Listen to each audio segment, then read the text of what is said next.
us. And now we're going to go upstairs to infusion. This is where I get my chemotherapy. Okay, come on. So I'm getting my pre-meds right now. I got my Benadryl, and now I'm getting dexamethasone, which is my steroid.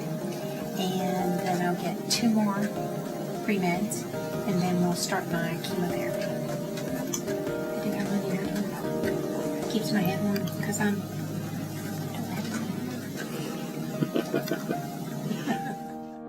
In September of this year, I was diagnosed with breast cancer.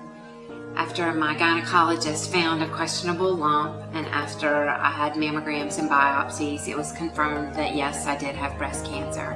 1 in 9 women will be diagnosed with breast cancer in their lifetime. And we heard this at almost every, if not every, doctor's appointment that we had. 1 in 9 is a really a scary number. It's a high number. It's too high. It's way too high. So what we did is we decided to form this particular organization to help spread that message and get that out there.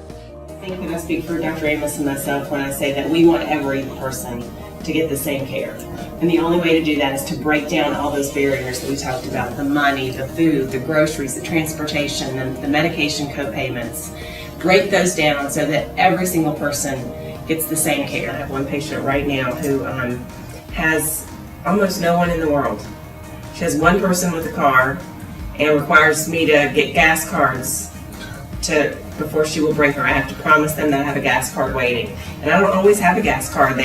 We have a gas card fund, and when the fund is empty and there's no gas cards at UNC hospitals, I can't create one. There are people who just have barriers. Car, I can't park. It's the smallest things. It's the smallest things that we don't think about. I had a patient who didn't have a phone. I mean, and you think that's a simple thing, but I take it for granted. I just had never heard about that. And I think we owe it to everybody to do what we can to help.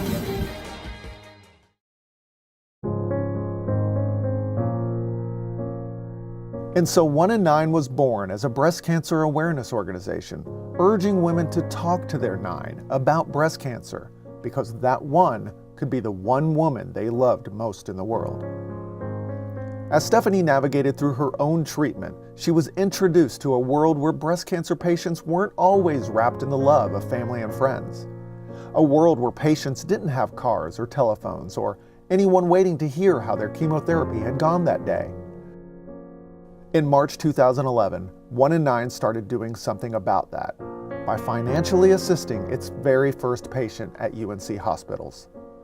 22 more were helped before the year was through. Since that time, the need has grown, and 1 in 9 has grown with it. More than 1,000 patients have received help from 1 in 9, and that help always comes in the form of direct assistance. It's food on the table, groceries in the pantry, gas in the car to get to the treatment center, a ride when there is no car. That help can include a hotel room near treatment for patients who cross the state to receive medical attention, a rent payment to keep the roof over their head, a utility payment to keep the lights on and the heat humming. It can be a lymphedema garment to battle treatment-related side effects, or even a pair of good pajamas to wear to the hospital. And the assistance is always served up with a side of compassion and caring. A hand to hold, a companion at treatment, a person at the other end of the phone who will listen and who cares about how chemotherapy went that day. 1 in 9 is proud that this is a personal effort fueled by the generosity of individual businesses and donors. They are guests at the annual Pink Tie Affair, runners who hit the bricks at the Pink Shamrock 5Ks. They are small businesses who share a portion of their proceeds with 1 in 9. They are high school volleyball players who pink out a game. They are businesses who support fundraising with sponsorships of 1 in 9 events and donations of items for auctions and raffles. They are the kind folks at Gentle Family Dentistry in Wake Forest who honor the life and the memory of Dr. Minthu by raising money for 1 in 9. They are Regency Business Solutions who donate the infrastructure and resources that keep 1 in 9 working. 1 in 9 partners with UNC hospitals in Chapel Hill, Rex hospitals in Raleigh, And now this year, a new relationship has begun with Vidant Medical Center in Greenville, North Carolina. This expands the geographical reach of 1 in 9, as well as the number of patients who can be assisted. And because cancer doesn't just stop in the breast, 1 in 9 is expanding its mission by also helping patients with women's gynecological cancers, patients like 14-year-old Molly, who is in treatment for ovarian cancer. The need is great among ovarian, uterine, and cervical cancer patients.